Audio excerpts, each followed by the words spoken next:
ಸವಿ ಸವಿ ನೆನಪು ಸವಿ ಸವಿ ನೆನಪು ಸಾವಿರ ನೆನಪು ಸಾವಿರ ಕಾಲಕ್ಕೂ ಅಳಿಸದ ನೆನಪು ಎದೆಯಾಳದಲ್ಲಿ ಬಚ್ಚಿಕೊಂಡಿರುವ ಅಚ್ಚಳೆಯದನು ಒಂದು ನೆನಪು ಏನೋ ಒಂದು ತೊರೆದ ಹಾಗೆ ಯಾವುದೋ ಒಂದು ಪಡೆದ ಹಾಗೆ ಅಮ್ಮನ ಮಡಿಲ ಅಪ್ಪಿದ ಹಾಗೆ ಕಣ್ಣಂಚಿನಲಿ ಕಣ್ಣೀರ ನೆನಪು ಸವಿ ಸವಿ ನೆನಪು ಸವಿ ಸವಿ ನೆನಪು ಸಾವಿರ ನೆನಪು ಸಾವಿರ ಕಾಲಕ್ಕೂ ಅಳಿಸದ ನೆನಪು ಎದೆಯಾಳದಲ್ಲಿ ಬಚ್ಚಿಕೊಂಡಿರುವ ಅಚ್ಚಳೆಯದನು ಒಂದು ನೆನಪು.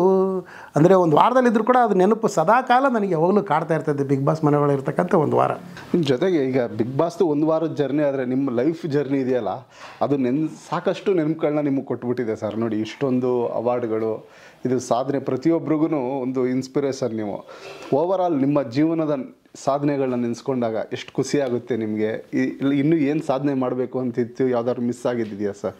ಇಲ್ಲ, ಅಂದರೆ ನಾನೇನಾದರೂ ಒಂದು ಸಾಧನೆ ಮಾಡಿದ್ದೀನಿ ಅಂತಂದರೆ ಅದು ಕೂಡ ನಮ್ಮ ಯುವಕರಿಗೆ ಸ್ಫೂರ್ತಿ ಆಗಬೇಕು. ಅವರಲ್ಲೂ ಕೂಡ ಎಲ್ರಿಗೂ ನಾವು ಒಂದೇನೋ ಒಂದು ಬಾಡಿ ಬಿಲ್ಡಿಂಗಲ್ಲಿ ಒಂದು ಅಚೀವ್ಮೆಂಟ್ ಮಾಡಿದ್ದೀವಿ ಅಂತಂದು ಹೇಳ್ಬಿಟ್ಟು ಹೇಳೋದಕ್ಕಿಂತ ಅವರು ಅಚೀವ್ಮೆಂಟು ಮಾಡೋ ಪ್ರಯತ್ನದಲ್ಲಿ ಅವ್ರ ಬದುಕನ್ನು ಕಟ್ಕೊಳ್ಬೋದು. ಈಗ ಎಲ್ಲರೂ ನಮ್ಮ ಥರ ಬಾಡಿ ಬಿಲ್ಡಿಂಗೇ ಮಾಡಿ ಅಂತ ನಾವು ಹೇಳೋಕ್ಕೆ ತಯಾರಿಲ್ಲ. ಅವರು ನೀವು ಏನು ಮಾಡ್ತಾಯಿದ್ರೋ ಯಾವ ಕೆಲಸನ ಆ ಕೆಲಸನ ಪ್ರಾಮಾಣಿಕತೆಯಿಂದ ಮಾಡಿ. ಕೆಲಸ ದೊಡ್ಡದೋ ಚಿಕ್ಕದೋ ಬದುಕೋನಿಗೆ ಕೆಲಸ ಒಂದೇ ಸಾಕಂತೆ. ಆ ರೀತಿಯಾಗಿ ಅವ್ರನ್ನ ನಾವು ಒಂದು ಸ್ಫೂರ್ತಿಯಾಗಿ ತಗೊಳ್ಳಿ ಅಂತ ಹೇಳ್ತೀವಿ. ಯಾಕಂದರೆ ಈಗ ಎಲ್ಲರೂ ಏನೋ ಪ್ರಯತ್ನ ಪಟ್ಟಲ್ಲ ನೀವು ಬಾಡಿ ಬಿಲ್ಡಿಂಗ್ ಮಾಡಿ ಅಂತ ಹೇಳೋಕ್ಕಾಗಲ್ಲ. ನನ್ನ ಮನಸ್ಸಿಗೆ ಬಂದಿದ್ದು ನಾನು ಕಷ್ಟಪಟ್ಟೆ, ನಾನು ಮಾಡಿದೆ ಈ ಥರದ್ದು ಒಂದು ಗೇಮ್. ನೀವು ಬೇರೆ ಯಾರಿಗೂ ನೀವು ಬಾಡಿ ಬಿಲ್ಡಿಂಗೇ ಮಾಡಿ ಅಂತ ನಾನು ಹೇಳಲ್ಲ. ನೀವು ಯಾರೆಲ್ಲ ಏನೇನು ಆ ಕ್ಷೇತ್ರದಲ್ಲಿ ಕಷ್ಟಪಡ್ತಾರೆ ಆ ಕ್ಷೇತ್ರದಲ್ಲಿ ಮಾಡಿ, ಅವ್ರು ಎಜುಕೇಷನ್ ಮಾಡ್ತಾಯಿದ್ರು, ದುಡಿಮೆ ಮಾಡ್ತಾಯಿದ್ರು, ಹೊಲದಲ್ಲಿ ರೈತ ಕೆಲಸ ಮಾಡ್ತಾಯಿದ್ರು, ಯಾರು ಇದ್ದಾರೋ ಟೈಮ್ ವೇಸ್ಟ್ ಮಾಡ್ದಂಗೆ ನಿರ್ಲಕ್ಷಿಸಿದಂಗೆ ಅವರ ಕೆಲಸದಲ್ಲಿ ಮಾಡೋದಕ್ಕೆ ನಾನು ಕೂಡ ಒಂದು ನನ್ನ ಸ್ಫೂರ್ತಿಯಾಗಿ ತಗೊಳ್ಳಿ. ಯಾಕಂದರೆ ಈಗ ನಾನು ಪಾಕಿಸ್ತಾನದಲ್ಲಿ ಗೆದ್ದಿದ್ದೀನಿ ಅಲ್ಲಿ. ಅಂದರೆ ನಾನು ಎಷ್ಟೇ ಹೈಟ್ ಕಮ್ಮಿ ಇದ್ದರೂ ಕೂಡ ಈ ಥರದ್ದೊಂದನ್ನು ಮಾಡಿರುವಾಗ ಪ್ರತಿಯೊಬ್ಬರು ಕೂಡ ಒಂದು ಸ್ಫೂರ್ತಿಯಾಗಿ ತೊಗೊಂಡು ಮಾಡಿ ಅಂತ ಹೇಳೋಕ್ಕೆ ಇಷ್ಟಪಡ್ತೀನಿ. ಪಾಕಿಸ್ತಾನದಲ್ಲಿ ಗೆದ್ರಿ ಒಂದು ಯಾವ ಸರ್ ಅದು?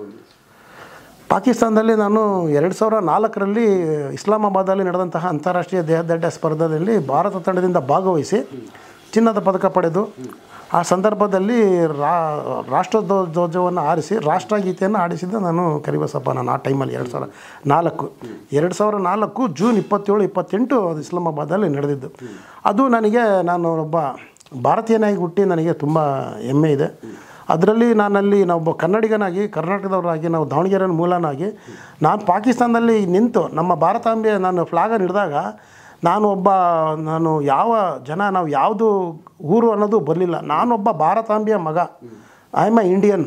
ನಮ್ಮ ಭಾರತ ದೇಶದ ಫ್ಲಾಗನ್ನು ನಾನು ಹಿಡಿದು ಅಲ್ಲಿ ಗೆದ್ದಾಗ, ಆ ರಾಷ್ಟ್ರಗೀತೆಯನ್ನು ಆಡಿಸಿ ನಾವು ಫ್ಲಾಗ್ ಹಿಡಿದಾಗ ನನ್ನ ಜನ್ಮ ಸಾರ್ಥಕ ಆಯಿತು ಅಂತ ಹೇಳ್ತೀನಿ. ಯಾಕಂದ್ರೆ ನಾನೊಬ್ಬ ಭಾರತೀಯ, ನನ್ನ ಜನ್ಮ ಸಾರ್ಥಕ ಆಯಿತು ಅಂತ ಹೇಳ್ಬಿಟ್ಟು ಅದನ್ನು ನಾನು ಯಾವಾಗಲೂ ಖುಷಿ ಪಡ್ತೀನಿ. ಆ ಖುಷಿ ನನಗೆ ಬೇರೆ ಏನು ಕೊಟ್ಟರು ಸಿಗಲ್ಲ, ಅಷ್ಟು ಖುಷಿ ಇದೆ ಪಾಕಿಸ್ತಾನದಲ್ಲಿ ಗೆದ್ದಿರೋದು. ಅದು ಇಂಟರ್ನ್ಯಾಷನಲ್ ಗೋಲ್ಡ್ ಮೆಡಲ್. ಅದಾದಮೇಲೆ ಕೂಡ ನಾನು ಮತ್ತು ವಿಶ್ವ ದೇಹದಾಢ್ಯ ಸ್ಪರ್ಧೆಯಲ್ಲೂ ಕೂಡ ಮಾಡಿದ್ದೀನಿ. ಅಂದರೆ 38 ದೇಶ ಭಾಗವಹಿಸಿತ್ತು ವರ್ಲ್ಡ್ ಬಾಡಿ ಬಿಲ್ಡಿಂಗ್. ಅದರಲ್ಲೂ ಕೂಡ ಭಾರತ ತಂಡದಿಂದ ಭಾಗವಹಿಸಿ ನಮ್ಮ ಭಾರತ ದೇಶ ಉತ್ತಮ ಪ್ರದರ್ಶನ ನೀಡಿ ನಮ್ಮ ಭಾರತ ದೇಶಕ್ಕೆ ಮತ್ತು ನಮ್ಮ ಕನ್ನಡ ನಾಡಿಗೆ ಹಾಗೂ ನಮ್ಮ ಕರ್ನಾಟಕ ರಾಜ್ಯ ಪೊಲೀಸ್ ಇಲಾಖೆಗೆ ಕೀರ್ತಿ ತಂದಿದ್ದೀನಿ. ನಾನು ತುಂಬ ಹೆಮ್ಮೆ ಇದೆ ಅದು, ಈ ಥರದ್ದೊಂದು ಸಾಧನೆ.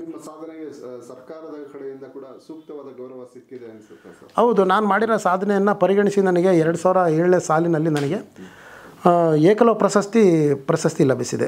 ಸರ್ವೋತ್ತಮ ಕ್ರೀಡಾಪಟುವಾಗಿ 2007ರಲ್ಲಿ ಏಕಲವ್ಯ ಪ್ರಶಸ್ತಿ ಲಭಿಸಿದೆ. ಮತ್ತು ಸಂಘ ಸಂಸ್ಥೆಗಳಿಂದ ನನಗೆ ಹಲವಾರು ಪ್ರಶಸ್ತಿ ಕೂಡ ಲಭಿಸಿದೆ. ಅಷ್ಟೇ ಅಲ್ಲ, ಮತ್ತು ಡಾಕ್ಟರ್ ರಾಜ್ಕುಮಾರ್ ಸರ್ ಅವರ ಅಭಿಮಾನಿಗಳ ಸಂಘದ ಪ್ರತಿಷ್ಠಾಪನಾ ಸಂಸ್ಥೆಯಿಂದ ಡಾಕ್ಟರ್ ರಾಜ್ಕುಮಾರ್ ರಾಜ್ಯೋತ್ಸವ ಪ್ರಶಸ್ತಿ ಕೂಡ ಲಭಿಸಿದೆ 2007ರಲ್ಲಿ. ಓವರಾಲ್ ಆಗಿ ಕೊನೆಯದಾಗಿ ನಮ್ಮ ವೀಕ್ಷಕರಿಗೆ, ಈಗಿನ ಯುವಕರಿಗೆ ಏನು ಹೇಳಕ್ಕೆ ಇಷ್ಟಪಡ್ತೀರಾ ಸರ್? ಪ್ರತಿಯೊಬ್ಬರು ಕೂಡ ಈ ಮುಖಾಂತರವಾಗಿ ನಾನು ಹೇಳೋಕ್ಕೆ ಇಷ್ಟಪಡ್ತೀನಿ.